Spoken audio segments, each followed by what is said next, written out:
दोस्तों, परसों सुबोध को फांसी होने वाली होती है। तो जेलर साहब उसके पास जाते हैं और कहते हैं कि सुबोध, तुम्हारी कोई अंतिम इच्छा हो तो बताओ। तो सुबोध थोड़ी देर तो चुप रहता है, फिर सोचता है और कहता है, जी जेलर साहब, मेरी एक इच्छा है। यदि आप उसे पूरा कर दो तो आपका मैं आभारी रहूंगा। तो जेलर साहब कहते हैं, बोलिए क्या इच्छा है आपकी। तो सुबोध कहता है कि जेलर साहब, मैं अपनी बीवी के साथ एक रात बिताना चाहता हूँ। तो जेलर साहब इस बात को सोच करके सुन करके अचरज में पड़ जाते हैं। कहते हैं, इसको परसों फांसी होने वाली है और ये अपनी बीवी के साथ एक रात सोने के लिए कह रहा है। सुन करके अचरज में पड़ जाते हैं। कहते हैं, इसको परसों फांसी होने वाली है और ये अपनी बीवी के साथ एक रात सोने के लिए कह रहा है।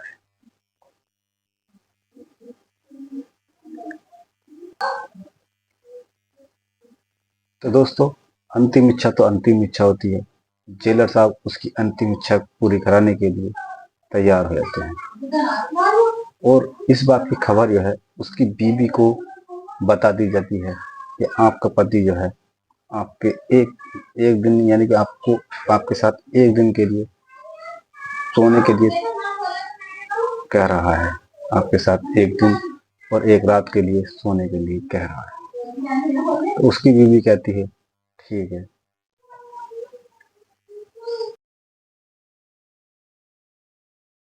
कहानी बहुत ही इंटरेस्टिंग है। इस कहानी को मैं आपको बताऊंगा तो आप भी अचरज में पड़ जाएंगे। तो कहानी शुरू करते हैं। शुरू करने से पहले यदि हमारे चैनल पर आप नए हैं तो हमारे वीडियो को लाइक कीजिए, चैनल को सब्सक्राइब कीजिए और कमेंट में बताइए हमारी वीडियो आपको कैसी लगती है। तो दोस्तों, ये कहानी अलीगढ़ की है। वहां पर दो दोस्त थे जिनका नाम, एक का नाम सुबोध था और एक का नाम प्रमोद था। दोस्तों, अलीगढ़ की और एक का नाम, वहां पर दो दोस्त था दोस्तों जिनका नाम, एक का नाम सुबोध था और एक का नाम प्रमोद था। दोस्तों, तो दोनों दोस्त एक दूसरे के साथ रहते हैं, एक दूसरे के साथ खाते हैं, पीते हैं, एक दूसरे के बिगड़ बिल्कुल भी नहीं रहते हैं और एक साथ दोनों ने एक कंपनी में ज्वाइनिंग की और वहां पर जाकर के काम करने लगते हैं। दोस्तों, तो दोस्तों, उसी कंपनी में एक लड़की काम करती थी जिसका नाम था वंदना।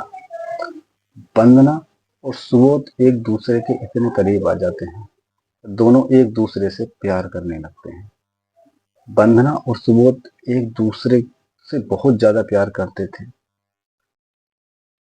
वंदना कभी सुबोध यह है अपना खाना लेकर आता था, वंदना उसके टिफिन में ही खा लिया करती थी। यदि वंदना खाना लेकर के आती तो सुबोध उसका खाना खा लिया करता था। दोनों एक दूसरे। दोस्तों,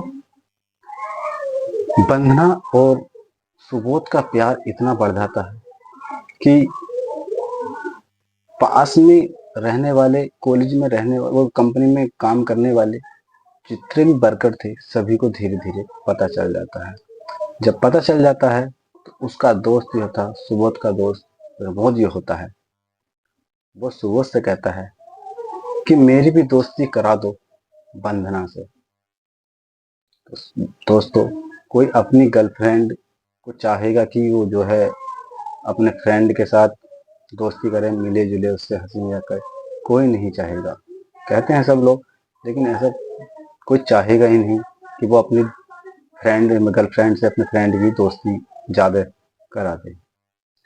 तो प्रमोद इस चीज को चाहता था कि मेरा दोस्ती बढ़ जाए वंदना से, लेकिन सुबोध मना कर देता है। इस बात की ये होता है, प्रमोद इस बात से काफी ज्यादा नाराज हो जाता है। उसके बाद यह है, सुबोध और प्रमोद दोनों अपने अपने रूम में चले जाते हैं। एक दिन सुबोध कुछ सामान लेने के लिए बाजार जाता है और वंदना भी उनने इनवाइट की थी कि शाम को आज हमारे यहाँ लंच करना है, तो वंदना आई हुई होती है। प्रमोद ही सुबह से कहता है जाओ तुम आज मार्केट से सामान ले आओ। तो जब सुबह चला जाता है और वंदना उसके रूम में बैठी हुई थी प्रमोद के, तो प्रमोद उसे अकेली पा करके उसके साथ गलत बर्ताव करने लगता है, उसके साथ गलत तरीके से छेड़छाड़ी करने लगता है। वो कहती है ये क्या कर रहे हो, तुम्हारा दोस्त है सुबोध, तो तुम मेरे साथ ऐसा क्यों कर रहे हो। तो प्रमोद कहता है दोस्त दोस्त कुछ नहीं होता, जो मेरा काम है वो अपना काम मैं कर लूंगा।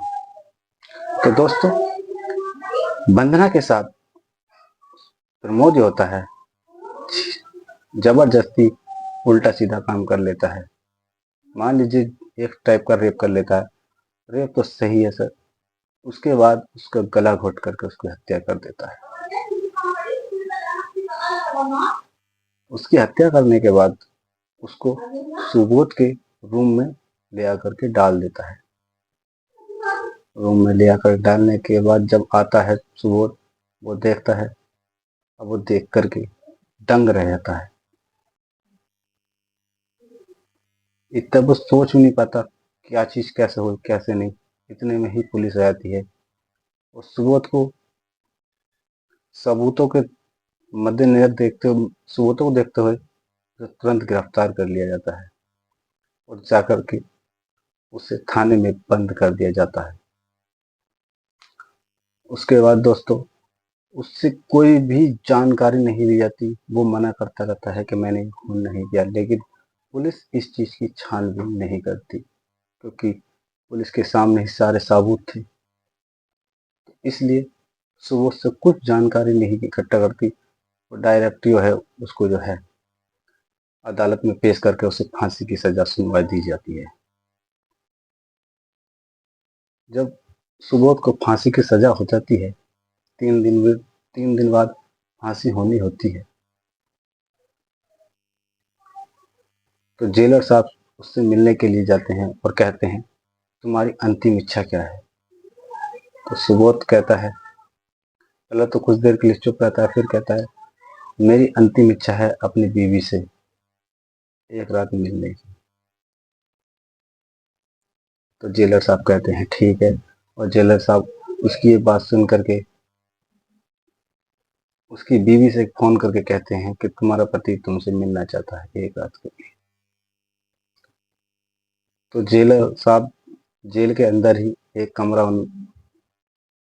खाली कराते हैं और वहां पर जो है दोनों को मिलने के लिए शाम के लिए इनवाइट कर लेते हैं, दोनों को बुला लिया जाता है। जेलर साहब ने एक माइक्रोफोन लगाया था उसी रूम के अंदर कि मैं सुबोध और उसकी बीवी की सारी बातें सुन चुका हूँ। दोस्तों, जैसे ही सुबोध की बीवी आती है, कमरे में दाखिल होती है, जाकर के सुबोध की तरफ बैठ जाती है। सुबोध उसे देख करके रोने से लगता है, जैसे रोने लगा फाल हो गया हो। उसकी बीवी कहती है तुमने ऐसा क्यों किया। सुबोध कहता है मैंने ऐसा कुछ नहीं किया, पुलिस ने कोई छानबीन नहीं की और डायरेक्ट सारा जुर्म मेरे ऊपर डाल दिया। मुझे ये नहीं पता कि अब क्या होगा, तो फांसी होगी 3 दिन बाद।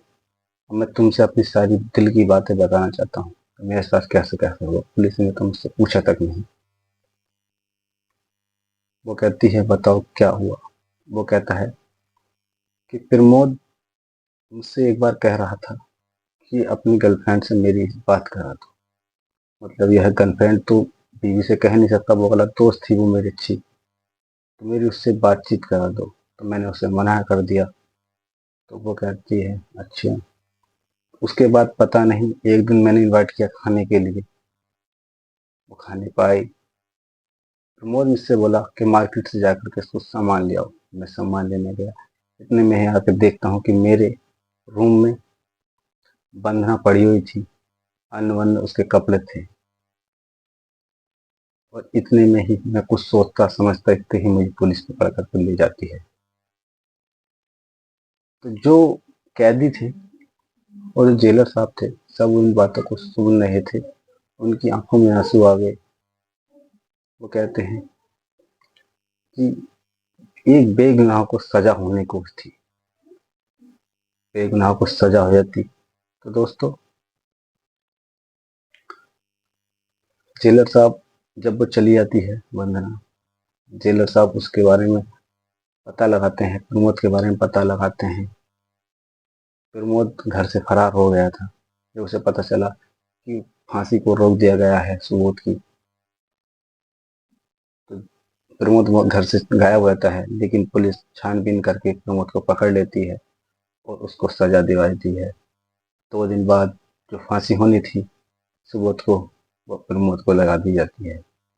तो दोस्तों, कहानी इंटरेस्टिंग थी। यदि हमारी वीडियो आपको अच्छी लगी हो